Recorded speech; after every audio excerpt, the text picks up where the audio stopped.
Welcome to Chirala local channel. ఈ రోజు special ఏంటో తెలుసా? World mosquito day. ప్రపంచ దోమల దినోత్సవాన్ని ప్రతి సంవత్సరం ఆగస్టు 20న నిర్వహిస్తారు. ఆగస్టు 20, 1897లో బ్రిటిష్ వైద్యుడు సర్ రొనాల్డ్ రాస్ ఆడదోమలు మనుషుల మధ్య మలేరియా వ్యాప్తికి కారణమవుతాయని కనుగొన్నారు. ఆయన కనిపెట్టిన నిజం మలేరియా వ్యాప్తిలో దోమల పాత్రను అర్థం చేసుకోవడానికి పునాది వేసింది. నివారణ మరియు చికిత్సా పద్ధతుల అభివృద్ధిలో సహాయపడింది. ప్రస్తుతం తెలంగాణలోని హైదరాబాద్ లో భాగమైన సికింద్రాబాద్ లోని ప్రెసిడెన్సీ జనరల్ హాస్పిటల్లో సర్ రొనాల్డ్ రాస్ ఉన్నప్పుడు ఒక ఆడ ఎనాఫిలిస్ దోమ కడుపులో మలేరియా పరాన్నజీవిని గుర్తించడం ద్వారా సంచలనాత్మక ఆవిష్కరణను చేశారు. ఈ వ్యాధికి దోమలు వాహకాలు అని నిరూపించారు. మలేరియా ఎలా సంక్రమిస్తుందో అర్థం చేసుకోవడంలో ఈ ఆవిష్కరణ కీలకమైంది. అది మొదలు దోమల మూలంగా వ్యాప్తి చెందే వ్యాధులకు సంబంధించి పరిశోధన మరియు నివారణ ప్రయత్నాలకు పునాది పడింది. వివిధ వ్యాధులను వ్యాప్తి చేయడంలో వాటి ప్రమాదకరమైన పాత్ర కారణంగా దోమలు భూమిపై ప్రాణాంతకమైన జీవులలో ఒకటిగా పరిగణింపబడుతున్నాయి. ఇప్పటికీ ప్రపంచవ్యాప్తంగా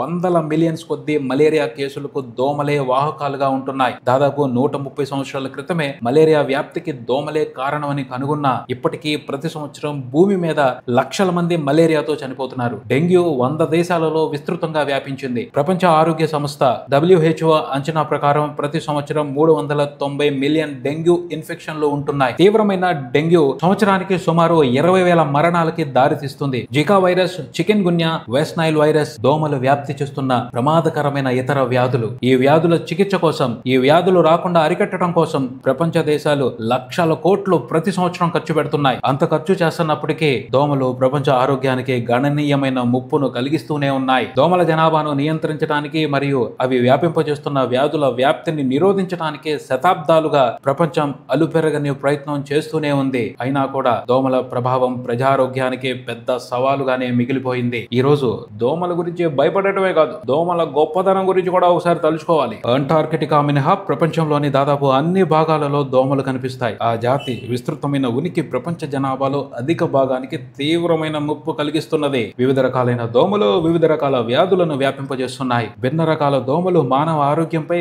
విభిన్న ప్రభావాలను కలిగిస్తున్నాయి. దోమలు మనుషులకు బహుముఖ ముప్పుగా పరిణమించాయి. దోమలు త్వరగా అతిపెద్ద సంఖ్యలో సంతానోత్పత్తి చేస్తాయి. ప్రత్యేకించి నీటి నిలువ ఉన్న ప్రాంతాల్లో వాటి జనాభాను సమర్థవంతంగా తగ్గించడం చాలా కష్టమైన వ్యవహారం. గ్లోబల్ వార్మింగ్ మరియు శీతోష్ణ స్థితి నమూనాలలో మార్పులు దోమలు వృద్ధి చెందగల ఆవాసాలను విస్తరిస్తున్నాయి. అవి వ్యాపించే వ్యాధుల పరిధి మరియు తీవ్రతను పెంచుతున్నాయి. ప్రపంచ ఆరోగ్య సంస్థ అంచనా ప్రకారం ఒక్క మలేరియా నియంత్రణకే సంవత్సరానికి $2.7 బిలియన్ ఖర్చు అవుతుంది. వ్యాక్సిన్లు, పరిశోధన మరియు వాటి అభివృద్ధి కోసం వేల కోట్ల నిధులు కేటాయించబడుతున్నాయి. దోమలను నాశనం చేయడానికి, దోమల మూలంగా వచ్చే వ్యాధులను నియంత్రించడానికి, అవసరమైన మందులను కనిపెట్టడానికి రీసెర్చ్ కోసం మాత్రమే $100 మిలియన్ ఖర్చు పెడుతున్నారు. భారతదేశంలో కూడా దోమల నియంత్రణకి ప్రభుత్వం భారీగానే ఖర్చు పెడుతుంది. National vector borne disease control program కింద సెంట్రల్ గవర్నమెంట్ ప్రతి సంవత్సరం 1,500 కోట్లు ఖర్చు పెడుతుంది. సెంట్రల్ గవర్నమెంటే కాదు, స్టేట్ గవర్నమెంట్స్ కూడా వాటి పరిధిలో ప్రత్యేకమైన బడ్జెట్ ని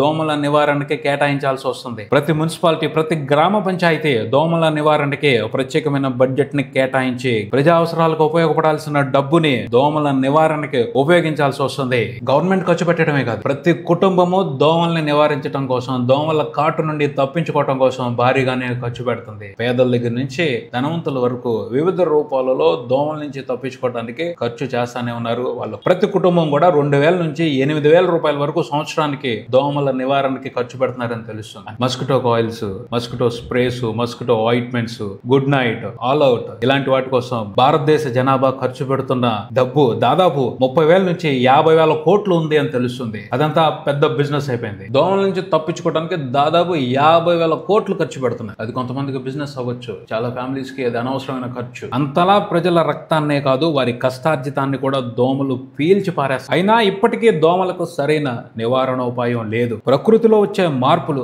మనుషులకు ప్రాణ సంకటం అవుతున్నాయి, కానీ దోమలకు మాత్రం ఎనర్జీ బూస్టర్స్ అవుతున్నాయి. ప్రకృతిని తన అవసరాల కోసం నాశనం చేస్తున్న మనిషికి దేవుడు పెట్టిన శాపం ఈ దోమలేమో. వాటితో పోరాడటమే కానీ వాటికి నాశనం లేదు, వాటిని అంతం చేయలేం. రకరకాల పరిణామాల మూలంగా భూమి మీద ఎన్నో జాతులు అంతమైపోయాయి, అంతరించిపోయాయి. దోమలు మాత్రం అంతకంతకు బలమైన జాతిగా వృద్ధి చెందుతూనే ఉన్నాయి. దోమల బారిన పడి బాధలు పడటం తప్పించి వాటి పోటు నుండి తప్పించుకోవటం చేతకాని మనుషుల జాతి తరపు నుండి మహాప్రమాద శ్రీ దోమలకి దోమ దినోత్సవ శుభాకాంక్షలు. Keep watching Chirala local channel.